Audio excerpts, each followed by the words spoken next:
Walk into almost any car dealership today, and one thing becomes obvious right away. The lots are packed. Long rows of brand new 2026 models are sitting there, barely moving, while a thin layer of dust slowly starts to settle on the paint, and this can no longer be blamed only on supply chain issues. For many of these vehicles, the real explanation is much simpler. Buyers are not rushing in this video. We are going to look at the 12 new cars that are currently selling the slowest in the United States. To understand that, we will use a metric called days of supply. In simple terms, it shows how many days it would take the market to sell every available vehicle if no more units were delivered to dealerships, and for some models, the numbers are eye-opening. Some are sitting above 200 days. Others have passed 400 days. And a few are getting dangerously close to 500 days of supply. That is not normal for the auto market anymore. It is a very clear signal. Either the price is too high, the trust and reliability is not strong enough, the design is not convincing buyers, or the vehicle simply no longer matches what people are looking for today. If this kind of breakdown helps you buy smarter, spot real discounts, and avoid models that sit too long on dealer lots, consider subscribing to the channel.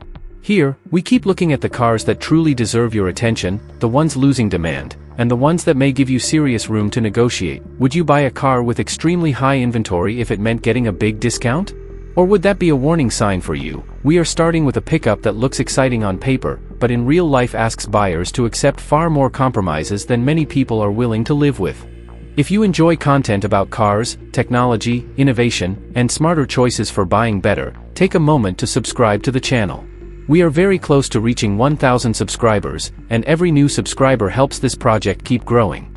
Here, you will find videos made to show what is truly worth it in the automotive world, with no fluff, no hidden advertising, and always focused on useful information for anyone who wants to avoid bad buying decisions. So, if this content helped you in any way, subscribe now, turn on the notification bell, and follow the next videos. Your subscription may seem simple, but it makes a huge difference for the channel. Thank you for being part of this journey toward 1,000 subscribers. In 12th place, we have the Jeep Gladiator. This model is sitting at 196 days of supply. Around 20,000 units are still waiting at dealerships, with an average price close to $49,000. The Gladiator's biggest issue is not hard to understand. It tries to be a true Jeep and a pickup at the same time. But by chasing both identities, it never fully satisfies either one. Its solid front axle can be a real advantage away from paved roads. But on the street, it makes the steering feel heavier, less precise, and less natural. In daily driving, many owners describe it as a vehicle that needs constant small corrections instead of simply tracking straight in a calm, relaxed way, and as a pickup, it does not really lead the class either. The bed is fairly limited, the payload feels modest compared with more practical rivals, and when it comes to towing a heavy trailer, it does not reach the capability of a Toyota Tacoma. Then add high fuel consumption, a firm ride, and owner reports involving valve lifter concerns on the 3.6-liter Pentastar V6 engine. The result is a vehicle that gets close to $50,000, yet many buyers still decide to walk away from it. Would you buy a Gladiator for its Jeep personality, even knowing it comes with so many pickup compromises? And if the Gladiator is stuck because it is too specialized, the next crossover carries a legendary name that may have ended up hurting it more than helping it. In 11th place, we have the Mitsubishi Eclipse Cross. This model is sitting at 200 days of supply. Around 2,600 units are still at dealerships, with an average price of about $30,000. The Eclipse Cross feels like it was built using pieces from an older generation. The cabin looks dated, simpler, and far less convincing than what you find in newer competitors. There is also another concern. Some owners describe mixed experiences with the driver assistance systems. According to them, certain features can sometimes react in a sudden or unexpected way, almost as if the car steps in exactly when the driver wants calm, confidence, and control. Then there is the name. Mitsubishi brought back Eclipse, a badge many enthusiasts connect with a well-liked sporty coupe, and placed it on a fairly ordinary crossover. The result is that longtime fans were not really impressed, and new buyers did not show up in huge numbers either. In the end, it leaves the Eclipse Cross without a strong identity. When a vehicle does not create real excitement, does not feel more premium than the competition, and does not compete aggressively enough on price, it can quickly end up sitting on dealer lots. And now, we move to a sedan that should have a real chance on paper, but is held back by a trust problem Hyundai still has not fully erased. In 10th place, we have the Hyundai Sonata. This model is slightly above 200 days of supply. More than 11,000 units are still waiting for a buyer, with an average price of about $30,000. Hyundai has made major progress in design, features, and technology. But the Sonata is still carrying one big issue behind it: trust. For years, several Hyundai engine families were criticized for serious defects, high oil consumption, and problems that could affect safety. Even though today's engines are not exactly the same from a technical standpoint, many buyers still remember that history. That hesitation becomes even stronger when some owners say dealerships can be very strict with warranty claims, especially when every single service record is not perfectly documented. So the question is not only whether the engine could have a problem. The bigger question is whether Hyundai will truly stand behind the customer if something goes wrong later. That is exactly why many buyers look at the Sonata and think, sharp design, lots of equipment, fair price, but I do not want to end up in a complicated warranty discussion. And if the Sonata is mainly suffering from a lack of mechanical trust, the next model is being hit even harder, because this time we are talking about a true legend that is clearly losing strength on dealer lots. In ninth place, we have the Ford Mustang. The 2026 model is sitting at 202 days of supply. Nearly 19,000 cars are still on dealer lots, with an average transaction price of around $49,000. It is surprising to see a name as legendary as the Mustang on this list. But for many shoppers, the latest generation feels more like a careful update than a bold step forward. While it introduces larger digital displays and refreshed styling, some enthusiasts believe it does not deliver a dramatic leap in performance, personality, or driving excitement compared with the previous model. The challenge becomes even clearer once you start looking at the used market. For less money, buyers can often find highly desirable alternatives. Many would rather hunt for a pre-owned Mustang Mach-1 or another special edition that delivers a more memorable driving experience. That naturally raises the question, why spend nearly $50,000 on a brand new Mustang when the same budget can buy a rarer and more exciting version on the used market? The interior has also become a point of debate.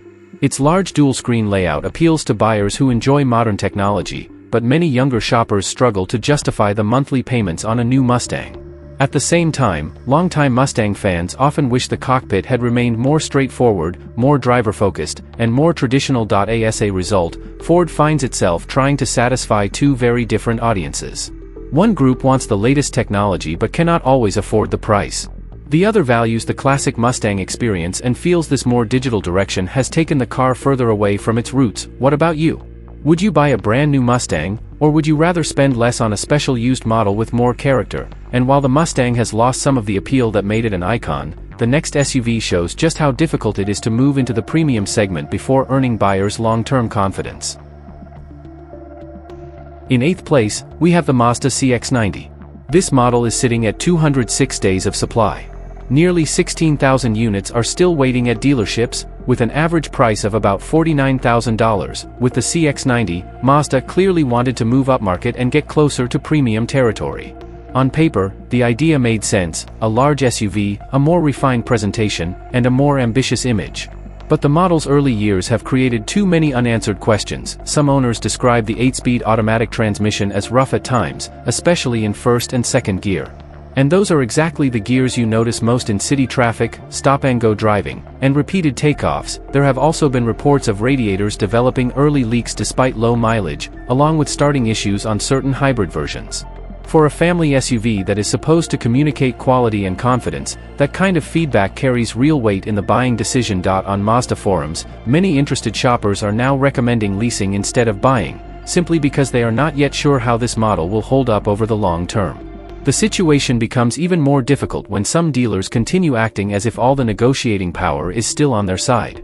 Instead of making clear price adjustments, they hold firm, even with lots that are already heavily stocked. When inventory is high but dealers are not making a serious effort, buyers often make a very simple choice: they move on to the next option. And now, we move to a BMW that is not a bad vehicle at all, but is becoming harder and harder to justify as a brand new purchase. In seventh place, we have the BMW 8 Series.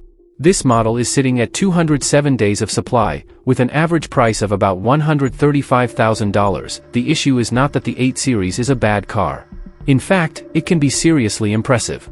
The real problem is depreciation. On the used market, you can sometimes find a 3-year-old BMW 8 Series for nearly half of its original sticker price. And that immediately makes buyers ask a simple question: Why spend more than $100,000 today if a huge part of that money may disappear in just a few years? There is also the issue of certain model years built during the chip shortage. Some examples were delivered with less desirable configurations, including simplified interiors, missing screen functions, or versions that are less attractive to second-hand buyers. Then there is the cost of ownership. Brakes, extended warranties, and regular expenses are all at a level that makes even wealthy buyers look at the numbers more carefully. The BMW 8 Series is aimed at people with serious money to spend. But for that exact reason, many of them would rather buy a recent used example instead of paying full price for a brand new one. And if this BMW is mainly hurt by depreciation, the next model disappointed buyers in an even more basic way.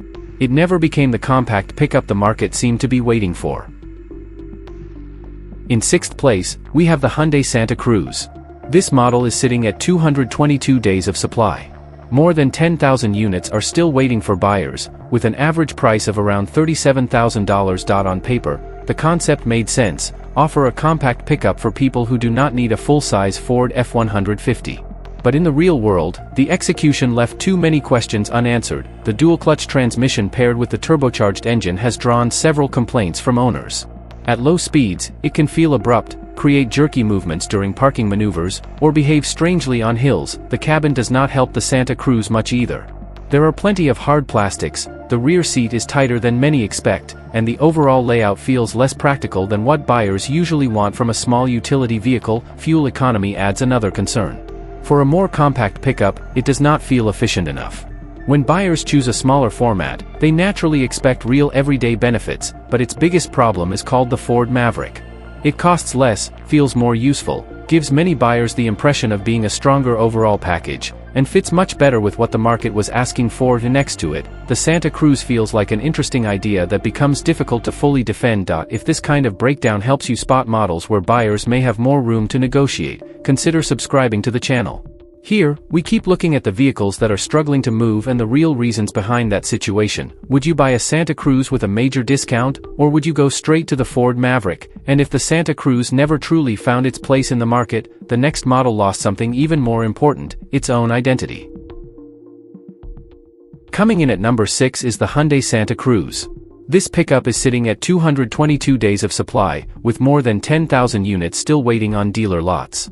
The average asking price is roughly $37,000. The idea sounded smart from the beginning. Hyundai wanted to build a compact pickup for buyers who did not need the size of a Ford F-150. But once it reached customers, the overall package left too many unanswered questions. One of the most common complaints involves the turbocharged model equipped with the dual-clutch transmission. Some owners say it can feel rough at low speeds, hesitate during parking maneuvers, or behave unpredictably when pulling away on steep inclines. The interior does not do much to strengthen its case either. Hard plastic surfaces are easy to find, rear seat space is tighter than many expected, and the cabin simply does not deliver the level of practicality that buyers usually want from a compact pickup. Fuel economy also leaves room for debate. For a vehicle of this size, many shoppers expect a noticeable improvement in day-to-day efficiency. Instead, the savings are not as significant as many had hoped. Its toughest competitor, however, is the Ford Maverick. It comes in at a lower price, offers greater practicality, feels like a more complete package to many buyers, and matches market expectations much more closely. Because of that, the Santa Cruz often comes across as an interesting concept that struggles to make a convincing case once buyers compare it with the alternatives. If this kind of market analysis helps you identify vehicles with stronger negotiating potential, make sure to subscribe to the channel. We continue breaking down the models that are sitting on dealer lots and explaining the reasons behind their slow sales. What about you?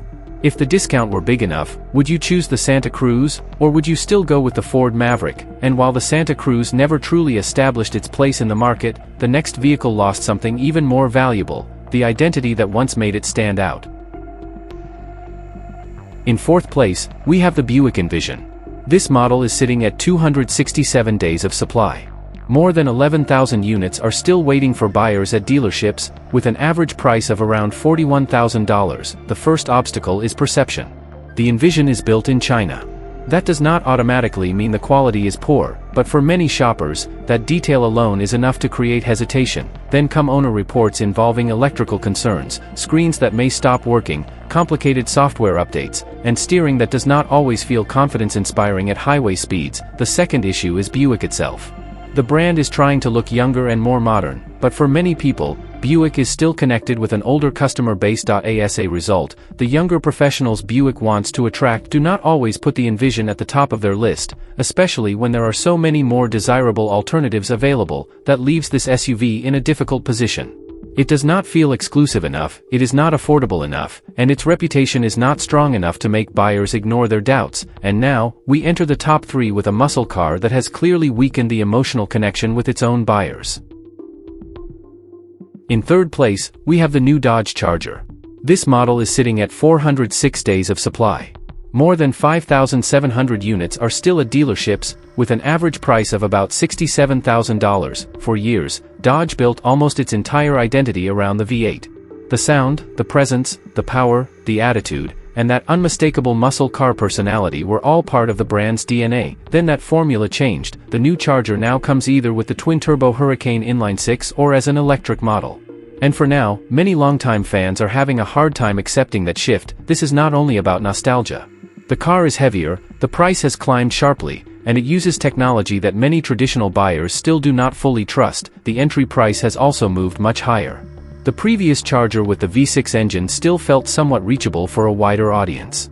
The new 6-pack, however, plays in a much more expensive space, and when a brand without a true premium image starts asking prices that make buyers compare it with used Corvettes, BMWs, or even Porsches, the conversation becomes difficult very quickly. Dodge wanted to move the Charger into a new era. But along the way, the brand left behind a large part of the audience that made this model so famous in the first place. If you want to see more breakdowns of the vehicles buyers are avoiding right now, and the models whose high inventory numbers reveal real problems, consider subscribing to the channel. Here, we look at the numbers before a dealer tells you a polished sales story. Would you buy the new Charger without a V8, or do you think Dodge has lost the very character that made the model special? And if the Charger is under pressure because its identity has been weakened, the next model is trying to sell luxury at more than $100,000, while certain problems are appearing at a price level where they simply should not exist. In second place, we have the Jeep Grand Wagoneer. This model is sitting at 463 days of supply. More than 4,500 units are still waiting for buyers, with an average price of around $86,000. Some versions even climb past $100,000, and that is exactly where the real problem begins. Jeep is asking ultra-luxury money here. While many buyers still connect the brand with the usual concerns surrounding Stellantis products, the 3-liter twin-turbo Hurricane engine looks impressive on paper.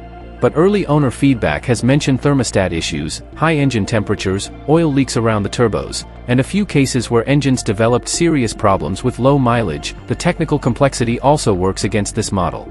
Coolant lines, turbo oil lines, electronic door handles, and many other systems create more possible trouble points as the vehicle ages, but the concern is not only under the hood. Build quality has also been questioned. Some interior materials do not always feel worthy of a vehicle priced above $100,000, and a few design choices seem surprisingly underthought for a large family SUV. When an SUV costs this much, it cannot feel like a risky bet. At this price level, buyers want confidence, peace of mind, and the feeling that their money went into something truly solid. The fact that some new examples are already being offered with heavy discounts also shows that dealers clearly feel resistance from the market. And now, we reach first place, the biggest inventory problem on this entire list, an electric vehicle that has lost the trust of too many buyers. In first place, we have the Volkswagen ID.4. This model is sitting at 480 days of supply, with an average price of about $50,000. 480 days. That is more than a year and a half of inventory. For a modern electric vehicle, that is a massive warning sign. The main issue is that the ID.4 made many buyers feel like they were looking at a first-generation electric vehicle that reached the market before everything was fully sorted out. One of the most common complaints involves the 12-volt battery. Even though the vehicle has a large high-voltage battery, this smaller battery powers essential functions such as locking, infotainment, and startup systems. When it gets weak or does not recharge properly, the car can become almost unusable, even when the main battery still has energy. Owners have reported vehicles that became completely stuck, slow systems, confusing menus, and basic functions buried inside a screen that does not always respond the way people expect. Even simple actions can become more complicated than they need to be. At night, that can become even more frustrating for some drivers, because certain controls are not illuminated, making them less intuitive to use. But the hardest hit came from the software. Models built before 2024 remained stuck on older versions because the installed hardware was not designed to support newer features. That hurt the value of many used ID.4 models and left some early buyers feeling left behind. When current owners are not strongly recommending a vehicle and the used market punishes it heavily, new buyers hesitate. That is exactly why the ID.4 takes first place. It does not just have extremely high inventory. It also carries a reputation that Volkswagen urgently needs to rebuild, and that is the bigger lesson behind this entire ranking. When a brand asks high prices for technology that does not yet feel fully mature, the market responds very clearly. So that is the list. The Jeep Gladiator is stuck between Jeep character and real pickup usefulness. The Mitsubishi Eclipse Cross lost a clear identity. The Hyundai Sonata carries doubts around engines and warranty support. The Ford Mustang becomes less tempting when compared with more desirable used versions. The Mazda CX-90 is still dealing with early model concerns. The BMW 8 Series is hurt by heavy depreciation. The Hyundai Santa Cruz never truly managed to stand out against the Ford Maverick. The Mini convertible moved too far away from its original personality. The Buick Envision still struggles to escape the brand's older image. The Dodge Charger lost the V8 that made it famous. The Jeep Grand Wagoneer asks luxury money while reliability doubts remain. And the Volkswagen ID.4 has become the biggest inventory problem on this entire list. The most important rule is simple: when a car sits in stock for hundreds of days, never ignore it. Yes, that can create a real chance to negotiate hard. But it can also be a very clear warning sign. Look closely at why buyers are not rushing in. Is it the price? Technical concerns? Depreciation? Warranty questions? Software problems? Brand reputation? Or simply an execution that failed to convince the market? If you want to see more breakdowns of cars sitting on dealer lots, models with serious negotiating room, and vehicles that should be examined carefully even when the discounts look tempting, consider subscribing to the channel. Here, we keep looking at the numbers dealerships do not always show you up front, and write in the comments, which one of these cars would you only buy if the discount were truly massive? Drive carefully, buy without rushing, and remember this: a car with huge discounts can be a real opportunity, or a brand new trap with fresh paint. I will see you in the next video.